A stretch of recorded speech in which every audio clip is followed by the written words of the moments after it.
வணக்கம்.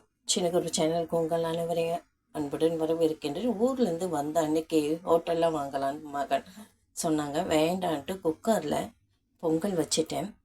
மத்தியானத்துக்கு கேரட்டு துருவி கடுகு உளுந்து பருப்பு கருவேப்பிலை பச்சை மிளகாய் போட்டு தாளித்து செஞ்சு தயிர் ஊற்றி தயிர் பச்சடியாக வச்சிட்டேன். பச்சையாக இருந்தால் உடம்புக்கு நல்லது. அதனால் அந்த கேரட்டு தயிர் பச்சடி செஞ்சிட்டேன். தயிர் சாப்பிடும்போது ஊற்றி கலந்துக்க வேண்டியதான்.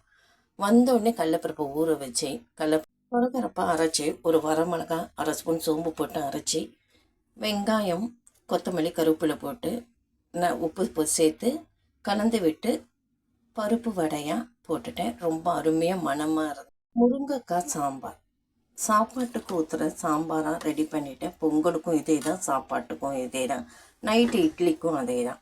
ஊரில் சாமிக்கு தேங்காய் உடச்சி 3 நாள் ஆகிடுத்து. தேங்காய் கெட்டு போகாமல் இருக்கேன். அந்த தேங்காய் உடச்சக்கல்ல பச்சை மிளகாய் கருவேப்பிலை எல்லாம் வறுத்துட்டு அரைச்சேன்.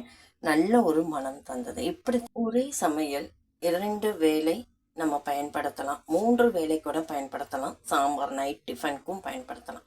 அருமையாக ஈஸியாக சுலபமாக காலை டிஃபனும் மதிய சாப்பாடும் முடித்தேன். இந்த வீடியோ பிடிச்சிருந்தால் லைக் பண்ணுங்கள், ஷேர் பண்ணுங்கள், சப்ஸ்கிரைப் பண்ணுங்கள், கமெண்ட் பண்ணுங்கள். நன்றி.